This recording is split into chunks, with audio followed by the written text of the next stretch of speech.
Welcome to మంచితనం news. ముందుగా headlines చూద్దాం. బీఆర్ఎస్ నేతలతో సమావేశంలో పాల్గొన్న ఎమ్మెల్సీలు కవిత, పోచంపల్లి శ్రీనివాసరెడ్డి, కేటీఆర్ తో సమావేశంలో పాల్గొన్న మాజీ ఎమ్మెల్యేలు, మహిళా నేతలు. వరంగల్లో జరిగే రజతోత్సవ సభ ఏర్పాట్లపై చర్చించిన కేసీఆర్. ఇలాంటి మరో 100 కేసులు పెట్టినా భయపడనన్న భూవన కరుణాకర్ రెడ్డి. టీటీడీ గోశాలలో ఆవులు చనిపోయాయని తప్పుడు ప్రచారం చేశారంటూ భూవనపై కేసు. విద్యార్థి దశ నుంచే పోరాటాలు చేశానన్న భూవన, ఏ తప్పు జరిగినా ప్రశ్నిస్తూనే ఉంటానని వ్యాఖ్య. కాంగ్రెస్ పట్ల ఎలా ఉండాలో కేటీఆర్ సర్టిఫికేట్ అవసరం లేదన్న కిషన్ రెడ్డి. హైదరాబాద్ స్థానిక ఎన్నికల్లో కాంగ్రెస్ బీఆర్ఎస్ ఎందుకు పోటీ చేయడం లేదని ప్రశ్న. బీజేపీని ఓడించే ఏకైక లక్ష్యంతో కాంగ్రెస్ బీఆర్ఎస్ పనిచేస్తున్నాయని విమర్శ. కేటీఆర్ నోరదుకో లేకపోతే నాలుకో కోస్తామన్న ప్రభుత్వ విప్ బీర్ల ఐలయ్య. చిల్లర రాజకీయాల కోసం కేటీఆర్ సిగ్గులేని మాటలు మాట్లాడుతున్నారన్న ఐలయ్య. ఎన్నిసార్లు హెచ్చరించినా కేటీఆర్ తీరు మారడం లేదని మండిపాటు. మనం ఏడుస్తున్నామని మోదీ అంటున్నారని స్టాలిన్ ఫైర్. కేంద్ర నిధుల కోసం తమిళనాడు ప్రభుత్వం ఏడుస్తోందని మోదీ అంటున్నారని స్టాలిన్ మండిపాటు. మోదీ చేసిన వ్యాఖ్యలు సరికాదన్న సీఎం.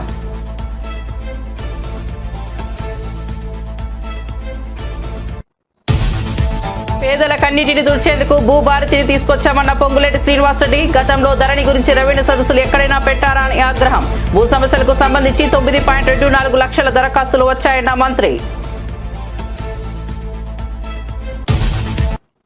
ఇక వార్త వివరాల్లోకి వెళ్తే, టీటీడీ గోశాలలో 100కు పైగా గోవులు చనిపోయాయని అసత్య ప్రచారం చేశారంటూ వైసీపీ నేత భూమన కరుణాకర్ రెడ్డిపై కేసు నమోదైన సంగతి తెలిసిందే. బీజేపీ నేత, టీటీడీ బోర్డు సభ్యుడు భానుప్రకాష్ రెడ్డి ఫిర్యాదు మేరకు పలు సెక్షన్ల కింద ఆయనపై కేసు నమోదు చేశారు. ఈ నేపథ్యంలో భూమన మాట్లాడుతూ, ఒక్క కేసు కాదు, ఇలాంటి మరో 100 కేసులు పెట్టుకున్నా తాను భయపడనని అన్నారు. వ్యక్తిగత దాడులు, వ్యక్తిత్వ హననాలు చేస్తే భయపడతామనుకుంటే అది మీ భ్రమ మాత్రమేనని చెప్పారు. మీ తప్పులను ఎత్తి చూపుతూనే ఉంటానని, ప్రజాస్వామ్యబద్ధంగా ప్రశ్నిస్తూనే ఉంటానని అన్నారు. తిరుపతిలో మీడియాతో మాట్లాడుతూ ఆయన ఈ వ్యాఖ్యలు చేశారు. జీవితాలను త్యాగం చేసి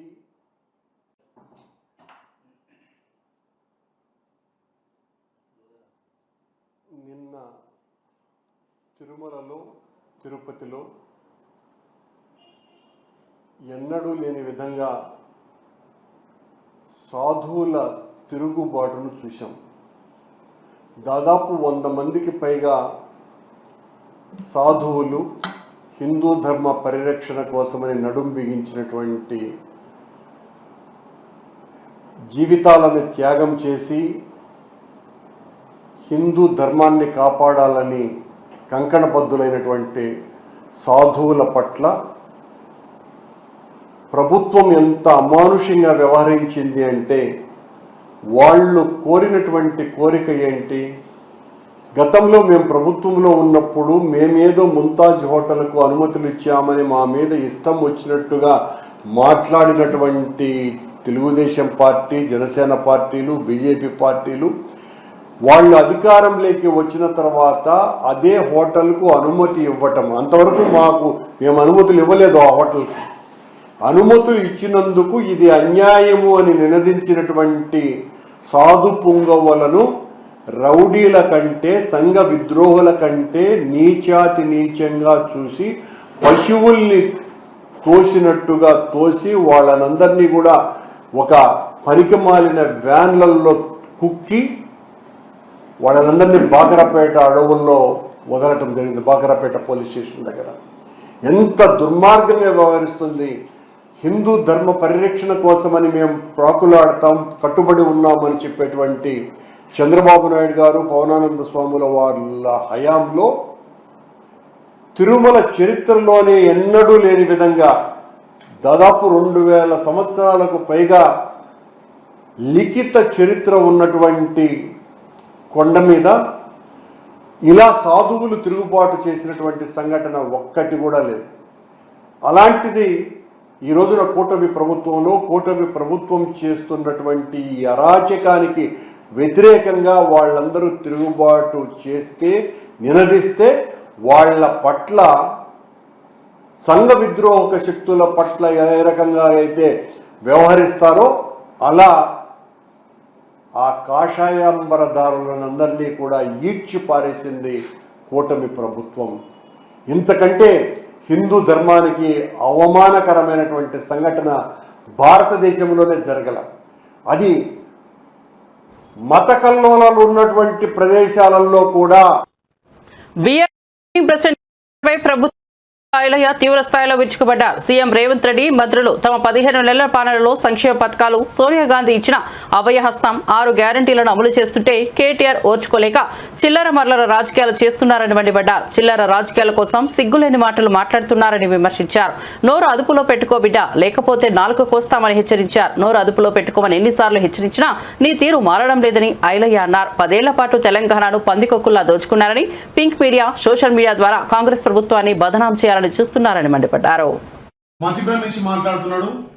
అధికారం పోయిందనే అక్కస్తోటి, అధికారం మదంతో తెలంగాణను మొత్తం లూటీ చేసి మళ్ళా ప్రజా సంక్షేమాలు అందిస్తున్నటువంటి ప్రజాప్రభుత్వంలో మా గౌరవ ముఖ్యమంత్రి రేవంత్ రెడ్డి గారి నాయకత్వాన ఒకవైపు అభివృద్ధి, ఒకవైపు సంక్షేమం చేసుకుంటూ పోతుంటే ప్రభుత్వం ఏ పథకం చేపట్టినా కాలంలో కట్టబెట్టినట్టుగా ఆయన వెకిలి చేష్టలతోటి మా ప్రభుత్వం గురించి చిల్లర మల్లర మాట్లాడుతుండు. కేటీఆర్ నోరు అదుపులో పెట్టుకో, లేకపోతే నీ నాలుక కోసం బిడ్డ. ఎన్నిసార్లు హెచ్చరించిన 10 ఏళ్లు తెలంగాణ సంపదను పందికొక్కుల్లాగా దాచుకొని ఆ సంపదతోటి మీ పింక్ మీడియా ద్వారా కానీ, మీ సోషల్ మీడియా ద్వారా మా ప్రభుత్వాన్ని బదనాం చేయాలని చెప్పి చూస్తున్నారు. తస్మాత్ జాగ్రత్త. మా ప్రజాప్రభుత్వం, మా గౌరవ ముఖ్యమంత్రి రేవంత్ రెడ్డి గారు, మా మంత్రులు ఈ 15 నెలల్లో ఒక్కొక్కటిగా సంక్షేమ పథకాలు, తల్లి సోనియం ఇచ్చినటువంటి అభయసం, 6 గ్యారెంటీలు అమలు చేస్తుంటే ప్రజలలో వస్తున్నటువంటి ఆదరణ చూసి ఓర్వలేక చిల్లర మల్లర రాజకీయాలు చేస్తున్నారు. ప్రభుత్వం వచ్చిన కాంచెల ప్రజాప్రభుత్వాన్ని కూలుస్తాం అంటున్నారు. సిగ్గుమాలి ఇలా మీకు చందాలిస్తున్నారు. కాంగ్రెస్ ఎమ్మెల్యేలను కొనుమని మాకు చందాలిస్తారని సిగ్గుమాలిన మాటలు మాట్లాడుతున్నారు.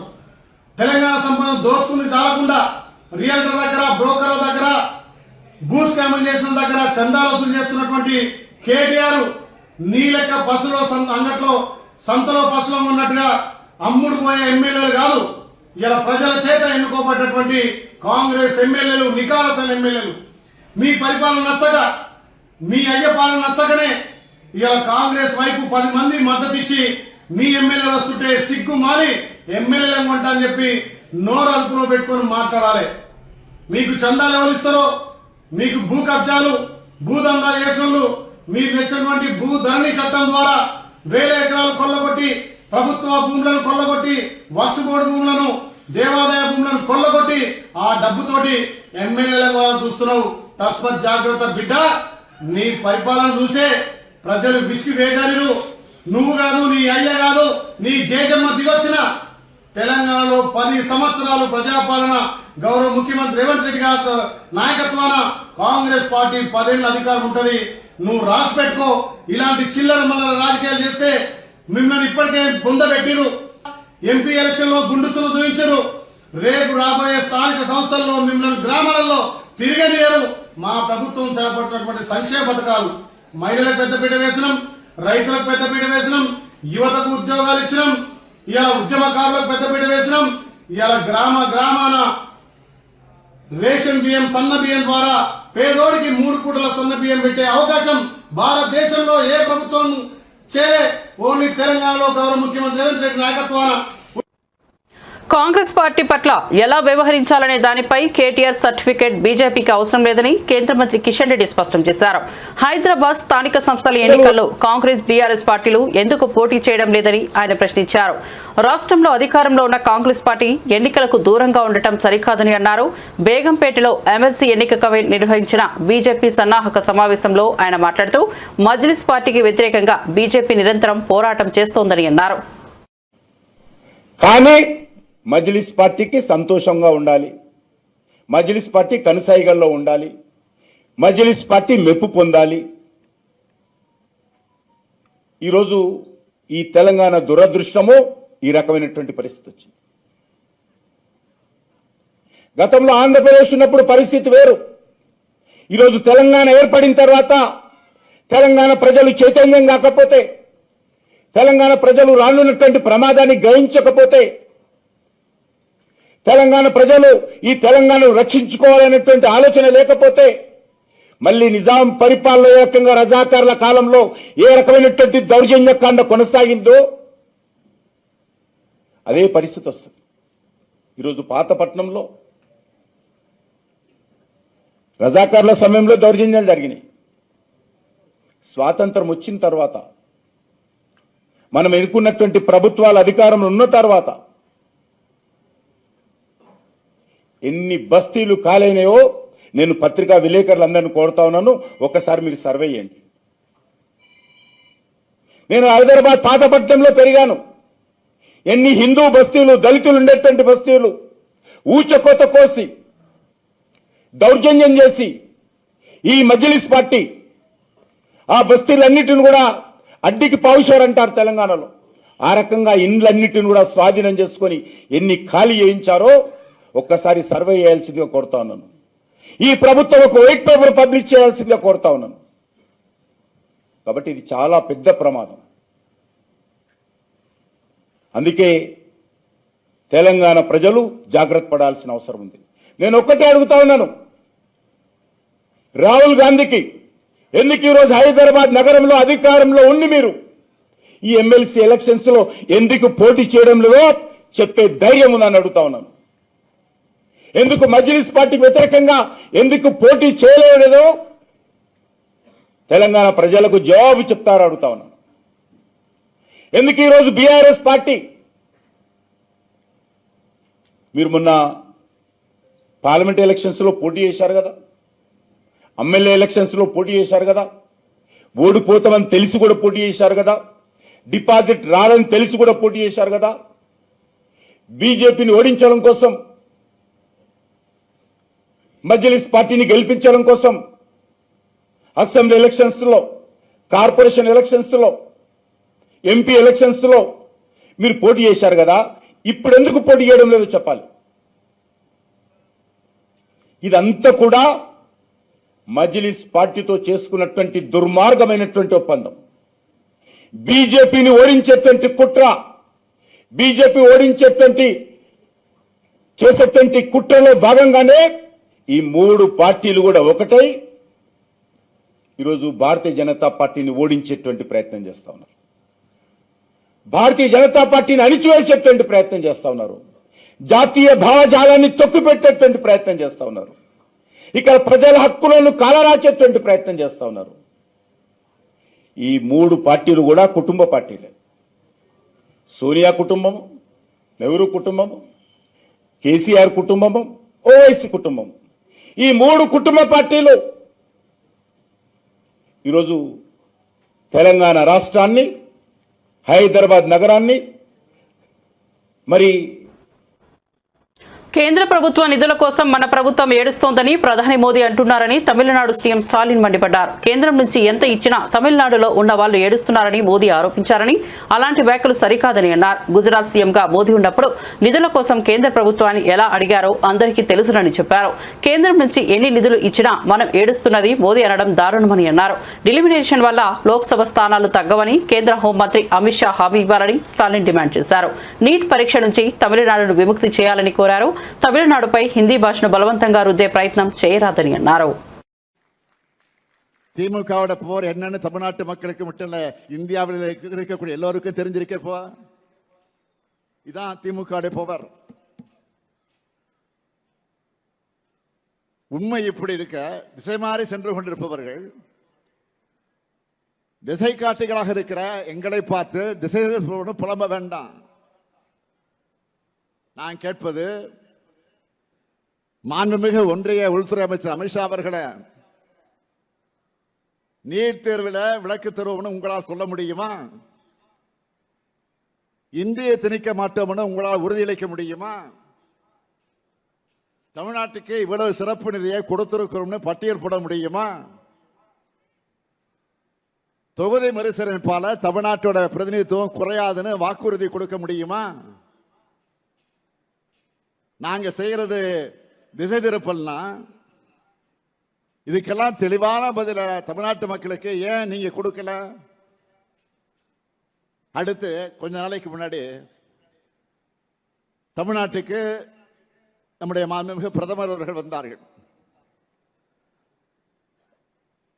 ராமேஸ்வரத்துக்கு வந்தார்கள், ராமநாதபுரம் மாவட்டத்துக்கு வந்தார்கள், பாலத்தை திறந்து வைக்க வந்தார்கள். வரட்டும், அதை நாங்கள் விமர்சிக்க விரும்பல. ஆனா என்ன பேசிட்டு போனாருங்க? எவ்வளவு கொடுத்தாலும் இங்க அழுகுறாங்க, எவ்வளவு நிதி கொடுத்தாலும் நம்ம அழுகுறோமா அப்படின்னு பேசிட்டு போயிருக்காரு. நான் மிகுந்த அடக்கத்தோடு மரியாதையோடு மாண்புமிகு பிரதமருக்கு நினைவுபடுத்த விரும்புவது, ஒன்றிய அரசிடம் கையேந்தி நிற்க மாநிலங்கள் பிச்சைக்காரர்களான்னு யாரு நீங்க கேட்டது? மாநில சுயாட்சிக்கான குரல் நம் மாண்புமிகு திட்டத்தின் கீழ் நகர்ப்புற பகுதிகளில் இலவச வீட்டுமனை பட்டா வழங்கப்படுகிறது. இதோ தமிழ்நாட்டிலேயே அதிகபட்சமாக 63,000 வீட்டுமனை பட்டா வழங்கப்படுகிறது. హైదరాబాద్ లో భారత రాష్ట్ర సమితి నాయకులతో మాజీ సీఎం కేసీఆర్ కీలక సమావేశం నిర్వహించారు. ఈ సమావేశంలో ఎమ్మెల్సీలు కల్వకుంట్ల కవిత, పోచంపల్లి శ్రీనివాసరెడ్డి పాల్గొన్నారు. అలాగే మాజీ ఎమ్మెల్యేలు, మహిళా నేతలు, పార్టీ వర్కింగ్ ప్రెసిడెంట్ కేటీఆర్ కూడా హాజరయ్యారు. వచ్చే వారంలో వరంగల్లో జరగనున్న బీఆర్ఎస్ రజతోత్సవ సభ ఏర్పాట్లపై ఈ సమావేశంలో చర్చ జరిగింది. మహిళల భాగస్వామ్యాన్ని పెంచేందుకు ప్రత్యేక ఏర్పాటు చేయాలని కేసీఆర్ సూచించారు. సభలో మహిళల కోసం ప్రత్యేక కార్యాచరణ ప్రణాళికలు రూపొందించాలని నేతలు నిర్ణయించారు. ఈ సభను పార్టీ బలాన్ని చాటే వేదికగా మలచాలని కేసీఆర్ నాయకత్వం స్పష్టంగా చేసింది. జహీరాబాద్ లోక్సభ నియోజకవర్గంపై గాంధీ భవన్లో నిర్వహించిన సమీక్షా సమావేశంలో పీసీసీ చీఫ్ మహేష్ కుమార్ గౌడ్ కీలక వ్యాఖ్యలు చేశారు. ప్రభుత్వ సంక్షేమ అభివృద్ధి పథకాలను ప్రజల్లోకి విస్తృతంగా తీసుకెళ్లాలని నాయకులకు సూచించారు. నేతలు, కార్యకర్తలు ఒకటిగా సమన్వయంతో పనిచేయాల్సిన అవసరం ఉందని చెప్పారు. అయితే పార్టీ లైన్ దాటి వ్యవహరించే వారిపై కఠిన చర్యలు తప్పవని ఆయన స్పష్టం చేశారు. పార్టీ శ్రేణులు ప్రజల మద్దతు నిలబెట్టుకోవాలని, రానున్న ఎన్నికల్లో విజయాన్ని సాధించాలని పిలుపునిచ్చారు. హైదరాబాద్ లోని ఇందిరా పార్క్ ధర్నా చౌక్ వద్ద గ్రూప్ 1 అభ్యర్థులు భారీగా ధర్నాకు దిగారు. టీఎస్పీఎస్సీ నిర్వహించిన గ్రూప్ 1 పరీక్షల్లో అవకతవకలు చోటు చేసుకున్నాయని అభ్యంతరం తెలిపారు. గ్రూప్ 1 అభ్యర్థులకు అన్యాయం చేయకు అంటూ నినాదాలు చేస్తూ పరీక్షా ప్రక్రియపై న్యాయపరమైన విచారణ జరిపించాలని డిమాండ్ చేశారు. ఈ వ్యవహారాన్ని జ్యుడిషియల్ కమిటీకి అప్పగించి సిబిఐ విచారణ జరపాలని అభ్యర్థులు ప్రభుత్వాన్ని కోరుతున్నారు. న్యాయం కోసం తాము శాంతియుతంగా పోరాడతామని స్పష్టం చేశారు. పబ్లిక్ సర్వీస్ కమిషన్ వారు గాని, ప్రభుత్వం వారు గాని ఓపెన్ దర్బార్ మీటింగ్ పెట్టి నిరుద్యోగుల ప్రశ్నలకు జవాబు చెప్పాలి. నిరుద్యోగులు నొట్టి అడుగుతలేరు, సైంటిఫిక్ గా అడుగుతున్నారు. 30 మందికి వరుసగా ఉన్నోళ్లకు ఒకే మార్కులు ఎట్లా వస్తాయి? ఒకటి ఇంగ్లీష్ మీడియం వాళ్ళకి వచ్చి తెలుగు మీడియంలోకి ఎందుకు రావడం లేదు? ఒక కులానికే ఎక్కువ మందికి ఎక్కువ మార్కులు ఎట్టొచ్చినాయి. ఈ విధంగా ఒక పద్ధతి ప్రకారం కుట్రపూరితంగా ఎస్సీ బీసీలను అణచివేసి కుట్రల భాగంగానే గ్రూప్ 1 ఫలితాలు రద్దయి బీసీలను పెట్టి బీసీల గొంతు కోస్తున్నారు. కాబట్టి దీని మీద మీరు మర్చిపోయి ఈ రోజు ఆనాడు ముఖ్యమంత్రి రేవంత్ రెడ్డి గారు ఈ గుండె అలసిపోయినటువంటి ఈ గుండె మీద మాత్రం తన్నకండి. మీకు చాలా చాలా చాలా అంటే చాలా విధాలుగా మేము సహాయం చేశాము. కానీ ఆ సహాయాన్ని మీరు మర్చిపోయి ఈరోజు ఆనాడు బలిదేవత అన్నటువంటి సోనియా గాంధీ యొక్క బర్త్డే రోజు మమ్మల్ని బలి చేయడానికి మీరు బలి చక్రవర్తిగా మీరు ప్రవర్తిస్తూ ఉన్నారు. మీరు బలి చక్రవర్తిగా ఒక్క సోనియమ్మను ఆనందపరచడానికి 40 లక్షల మంది అమ్మలను, తెలంగాణ నిరుద్యోగుల యొక్క అమ్మలను మీరు అన్యాయంగా మీరు బాధపెడతా ఉన్నారు. ఈ ఉతురు మాత్రం ఊరికే పోదు. జాగ్రత్తగా మీరు కూడా ఈ యొక్క కేసులని అన్ని క్లియర్ అయిపోయిన తర్వాతనే మా యొక్క గ్రూప్ 1 ఎగ్జామ్ కానీ, గ్రూప్ 2 ఎగ్జామ్ కానీ, గ్రూప్ 3 ఎగ్జామ్ కానీ కండక్ట్ చేయవలసిందిగా కోరుతా ఉన్నాం. రాష్ట్రంలో భూ సమస్యలు, పేదల ఆస్తుల రక్షణ కోసం భూభారతి చట్టాన్ని తీసుకొచ్చామని మంత్రి పొంగులేటి శ్రీనివాసరెడ్డి వెల్లడించారు. గత ప్రభుత్వ హయాంలో ధరణి వ్యవస్థపై ఎటువంటి అవగాహన కార్యక్రమాలు చేపట్టలేదని ఆయన విమర్శించారు.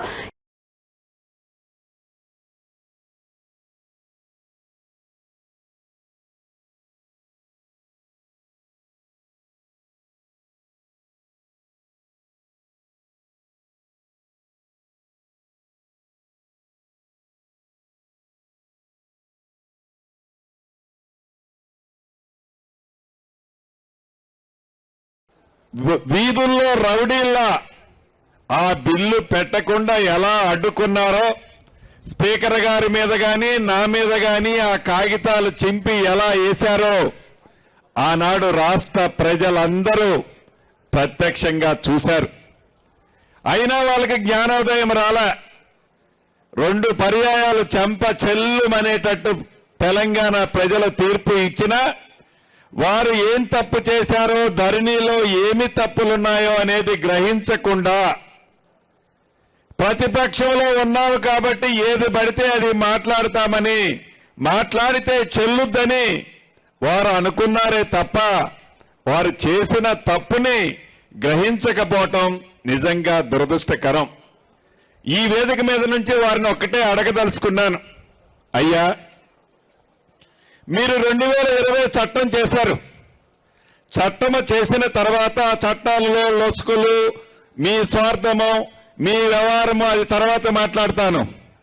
2020 చట్టం చేసిన తర్వాత ఏ పొద్దైనా, ఏ ఊళ్ళోనైనా, ఏ వాడలోనైనా ఇటువంటి రెవెన్యూ సదస్సుని మీరు పెట్టగలిగారా? నిజంగా మీరు పెట్టి ఉంటే ప్రజలు ఈ ధరణితో ఎంత ఇబ్బంది పడ్డారో ఆ సభలో మీ ఈపు విమానము మోత మోగించి ఉండేవాళ్ళు. అంటే కనీసం ప్రజా దర్బారు రెవెన్యూను గురించి రెవెన్యూ సదస్సును కూడా పెట్టలేని ఒక చట్టాన్ని చేశామని ఒప్పుకోకుండా ఇంకా నోరడ్డం వేసుకొని నోరుంది కదా అని ఏది పడితే అది మాట్లాడితే తెలంగాణ ప్రజలు, ముఖ్యంగా ఇందిరమ్మ ప్రభుత్వాన్ని ఆశించిన ప్రజలు మిమ్మల్ని ఎప్పటికీ క్షమించరని తెలియజేసుకుంటున్నాను. ఇందాక విన్నాము, 2 ఆడబిడ్డ, ఒక ఆడబిడ్డ చెప్పింది, ఒక పర్వతాలు అన్న చెప్పాడు. ఆడబిడ్డ వ్యవహారం చెప్తాను. ముందుగా ఏదైతే ఆనాడు 2020 చట్టం చేసేటప్పుడు చట్టం చేయటానికి 2 రోజుల ముందు, చట్టం వేసిన తర్వాత 2 రోజుల తర్వాత ఆన్లైన్లో సాదా బైనామాలు, అంటే మీ తాతనో, మీ తండ్రినో, మీ ముత్తాతనో ఎవరి దగ్గరనో ఒక 5 ఎకరాల భూమి కొని ఆనాడు రిజిస్ట్రేషన్ ఛార్జీలన్నా మిగులుతాయి కదా అని తెల్ల కాగితం మీదనో 10 రూపాయల స్టాంపు మీదనో ఒక కాగితం రాసుకున్నారు. ఆ రాసుకున్న కాగితం నిజం. ఆ రాసుకున్న కాగితాన్ని భూమిలో ఆ రైతన్న, ఇందాక ఆడబిడ్డ సాగులో ఉంది, మీరు చట్టం తీసుకొచ్చారు, అప్లికేషన్లు పెట్టుకోమన్నారు. ఆ అప్లికేషన్లు ఆన్లైన్లో మా ఆడబిడ్డ కూడా పెట్టిందని చెప్పింది. అప్లికేషన్లు అయితే పెట్టుకోమన్నారు కానీ చట్టంలో సాదా వైనామాలకు సంబంధించిన అంశాన్నే ఎత్తేశారు మీరు. అంటే ప్రజలని, రైతులని, గిరిజన ప్రాంతంలో ఉండే నిరుపేద పేదలని ఎలా మభ్యపెట్టాలో మోసం చేశారు ఆనాడు మీరు ఆ చట్టంలో.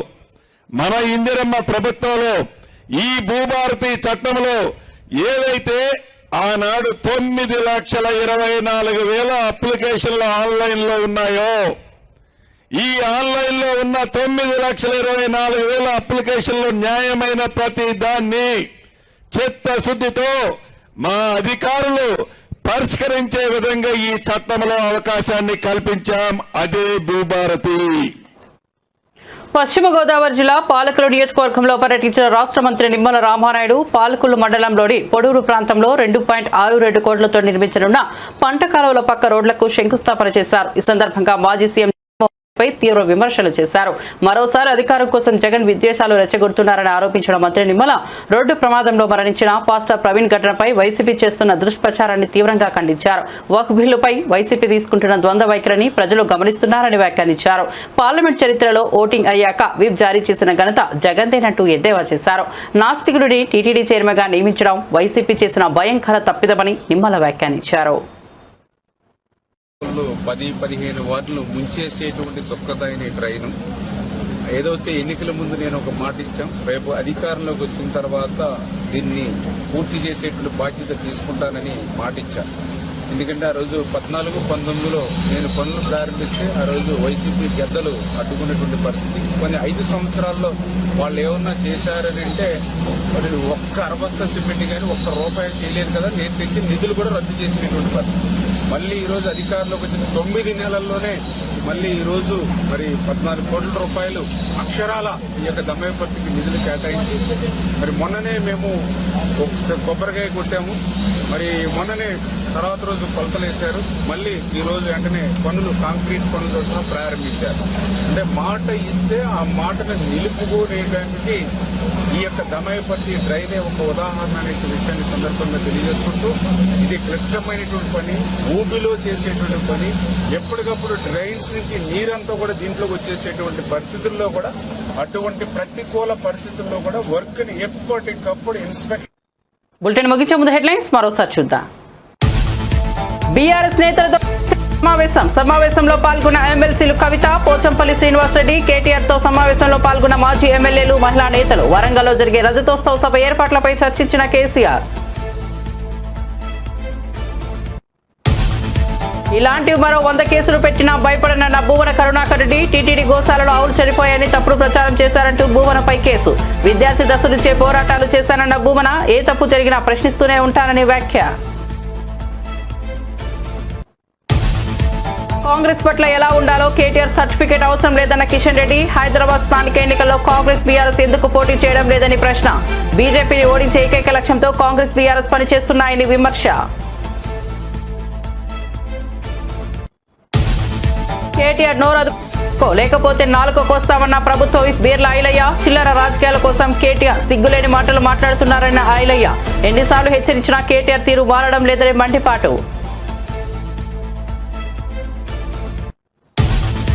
మనం ఏడుస్తున్నామని మోదీ అంటున్నారని స్టాలిన్ ఫైర్. కేంద్ర నిధుల కోసం తమిళనాడు ప్రభుత్వం ఏడుస్తోందని మోదీ అంటున్నారని స్టాలిన్ మండిపాటు. మోదీ చేసిన వ్యాఖ్యలు సరికాదన్న సీఎం.